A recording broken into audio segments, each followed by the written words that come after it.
reality. And tonight, I'm going to bring you two news stories, one about animals and one about people. But before we do, I have some housekeeping issues I would like to cover real quickly. First, I had a subscriber reach out to me and tell me that she was inspired by me to start her own channel. Her name on YouTube is Autumn Moon ASMR. I'd like to make a point that I watched her first video and she listed like the people that she was inspired by, and I could watch again, but I don't think she mentioned me. It doesn't matter. It was her first video. It isn't like people would have came over to watch me. The point is, she came to my site to say that. So if you're listening, Autumn Moon, shame on you. Anyway, if I did inspire you, I'm happy about that, and I'm giving you a shout out here. Next, I want to cover the update on the people that have started their channel since I started mine, and they say that I helped motivate them. So I have them in the comment section, links to their channels, and I have a little contest going with them that next year I am going to give $500 to whoever has the most subscribers, and currently here is the update.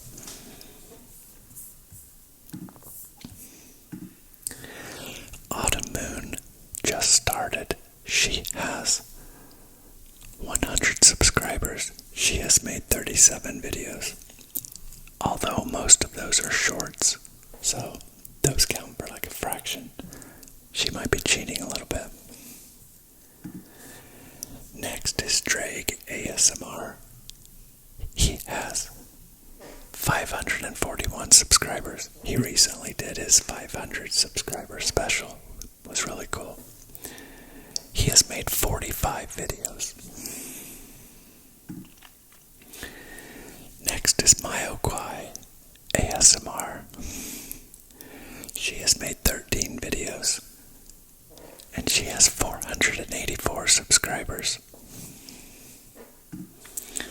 Next is Whispered Harmony, formerly Emily ASMR. She changed her name to Whispered Harmony because there was like 800 Emily ASMR, and it was hard to find her. Whispered Harmony ASMR has 82 subscribers. She's made 9 videos. And last but not least, we have Aiden ASMR. Aiden has 453 subscribers, and he has made 11 videos. Now, technically, I never told Autumn Moon about the contest, so she's technically not in it, but maybe if she won, maybe I could get the others to agree to let her in.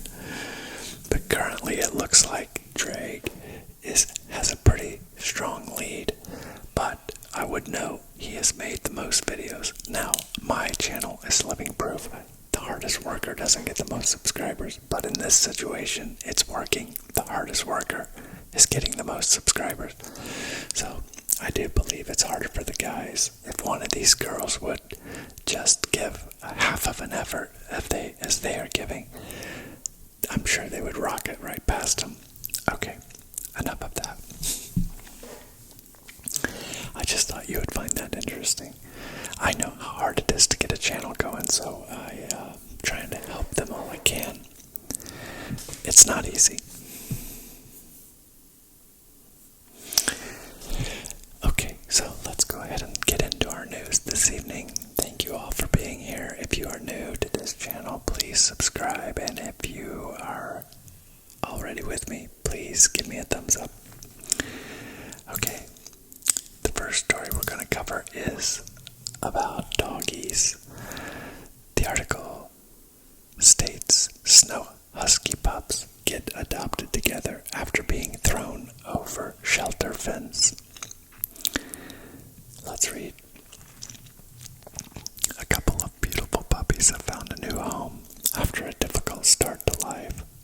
workers at an animal shelter in Jackson, Michigan were shocked when in early September they found a pair of snow-white husky puppies in their facilities. Security footage showed a pickup truck arriving at the Jackson County Animal Shelter fence and dropping the two animals, one male and one female, over the top. As 6-month-old Ryder and Rain should have been around 25 to 30 pounds, but weighed in at just 8 and 11, respectively. However, things soon began to look up for the siblings, who managed to move up to a healthy weight and recover their puppy energy before entering foster care last Monday. From suffering from neglect, malnutrition, and parasites, then being thrown over a fence, these two survivors are now ready to live their best life in a loving home, the shelter shared on social media. According to the shelter, the team ultimately found the person responsible for abandoning the dogs, with an investigation continuing. Yeah, well, the story has a happy ending. But once again, you've got good and bad mixed in together here. The good is that there are organizations that take care of these animals that are unwanted, and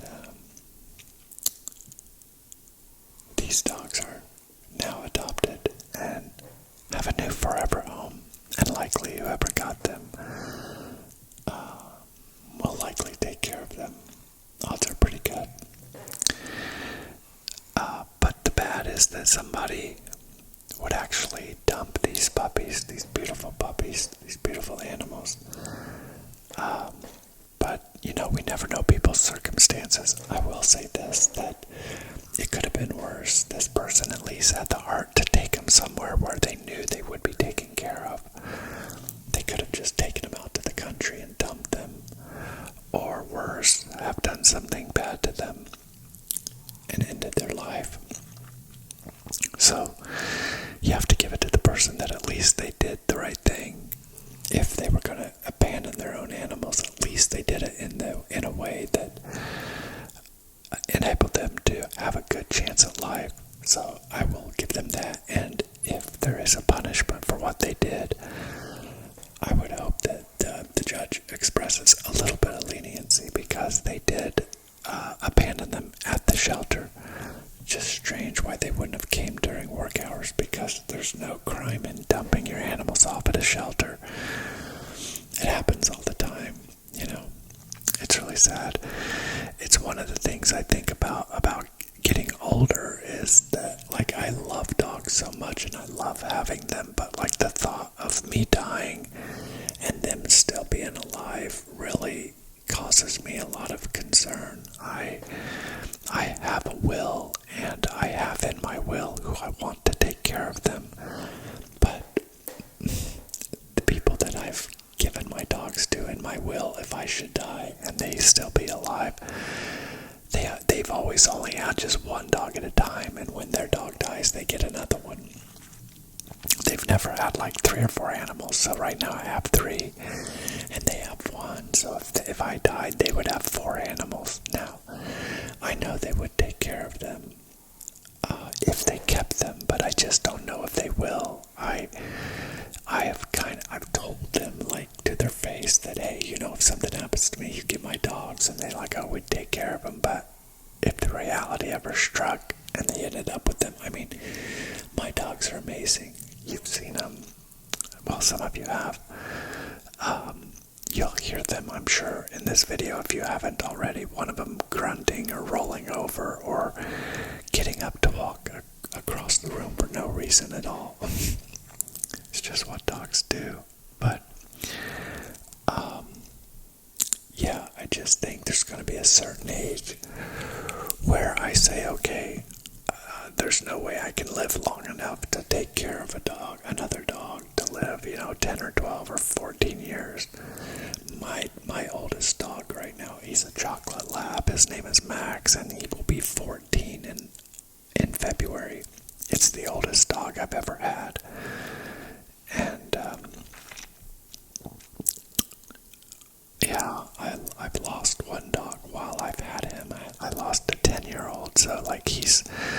he's just super healthy and just doesn't, I mean, you can tell he's old and he's slowing down, but he's nowhere near like I have to do something with him. So, I don't know, it's interesting how life is, but I'm just glad for these animals. So, let's move on to the next story.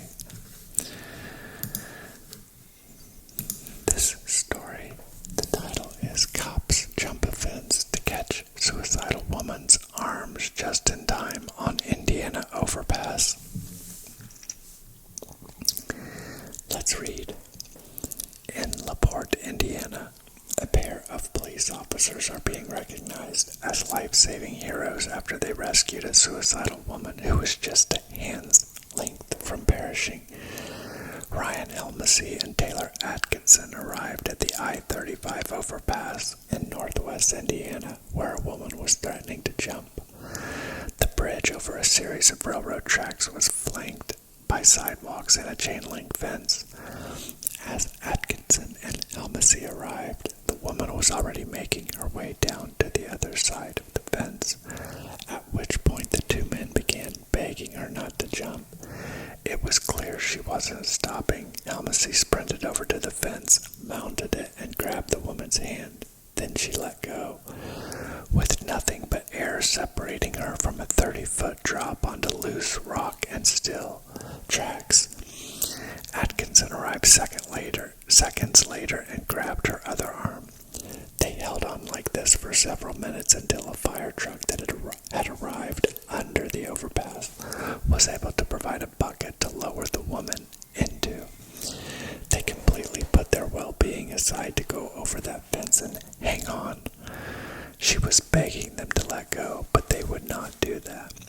The chain-link fence was installed there to protect potential suicidal people, and since its placement years ago, there haven't been any calls. Atkinson said he was surprised when he heard one.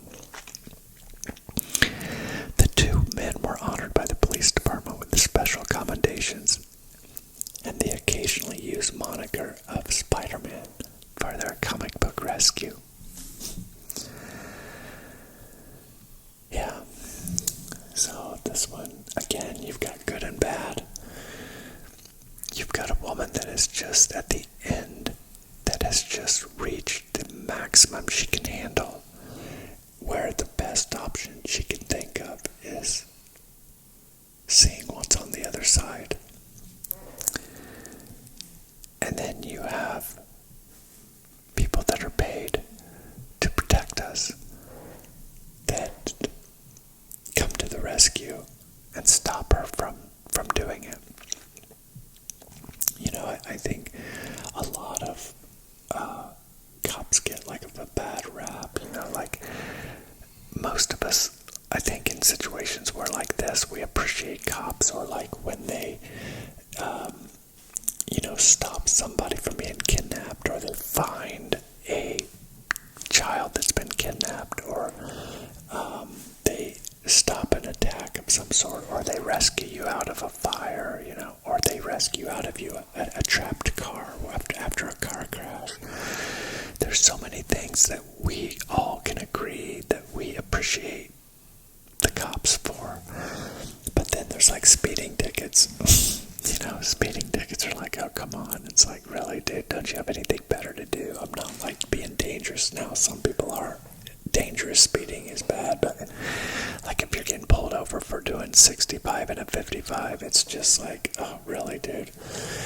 But I get it. Safety is an issue, and that's their job, is to teach us to be better drivers. So those things are bad. And then you have the rogue cops, the cops that truly do bad things, take advantage of their authority and abuse their power. But I just think that they are a great minority, and I think the sad thing is that we hold the police, we hold that, what's the word I'm looking for,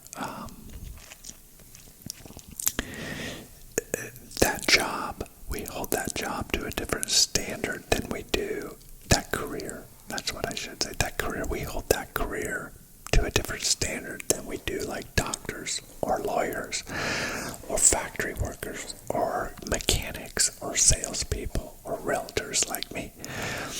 Cops are expected to be 100%, every single one of them, absolutely perfect citizens. Where doctors, there's doctors that abuse their spouses, there's doctors that are serial killers, there's doctors that are, criminals just like anybody else, mechanics that are criminals, male postal workers that are criminals, the people that just do bad things, In every facet of society, you have bad people. And I hate that. I think that that's why, like, when we look back at a time, we can see, like, maybe things were just a little better at certain times in history where there were just less people.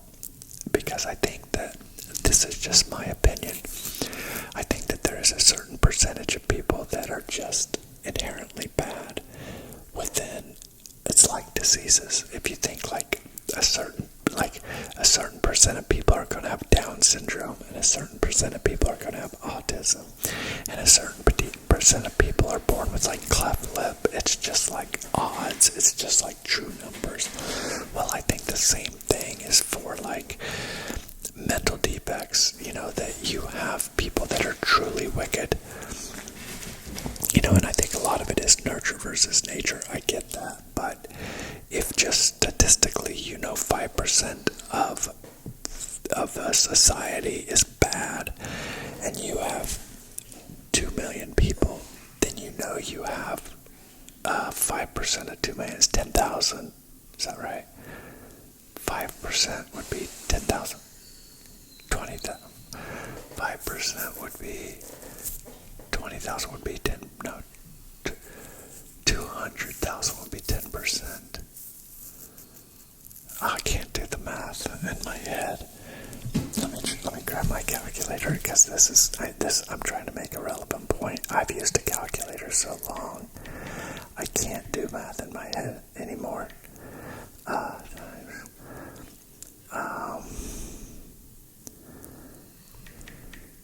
Yeah, 100,000 people. So out of 2 million people, 100,000 people are bad, and you've got to deal with 100,000 people. Is that right? That still seems high. 2 million times 5%. Yeah, 100,000 people. So multiply that. If you have 200 million people, then you have 10 times that. So you have 1 million bad people. Well, right now in America we have almost 350 million people. And so you think about those numbers, and so you spread all those bad people out. They're just immersed within us. The more good people we have, the more bad people we have.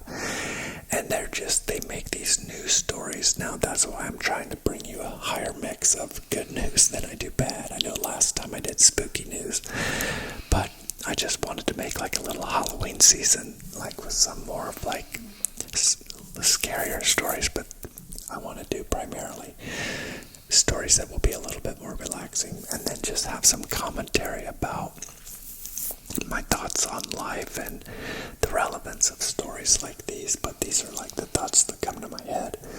I have massive empathy for the woman that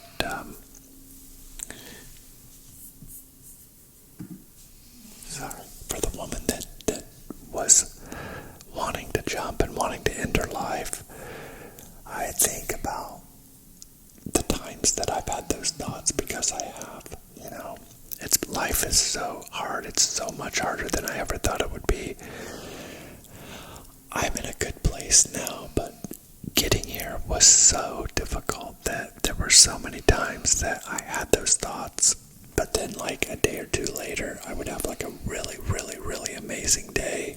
And I would remember driving home and thinking to myself, can you believe like 2 nights ago you wanted to end it all? And now look, if you would have done that, you would have never experienced this day. So, the other thing is like people say that people that do that are really weak. And I'm not glorifying it's one of the most bravest things a person can do, because it takes so much will to do it. And it's like, that's what frustrates me the most about people that do it. I'm like, the courage and willpower that it takes to jump or to shoot or to hang or do whatever you're going to do the way you do it. Just knowing that it's your last moment, that if you would have took just half of that willpower and tried to do something good, you could have done it. Whether it's like get off the drugs they're on, or get out of the relationship they're in, or whatever it is that's bringing them to the end. So I'm just glad these cops saved this woman, and I hope that she's able to see like the luck and what she was able to be saved.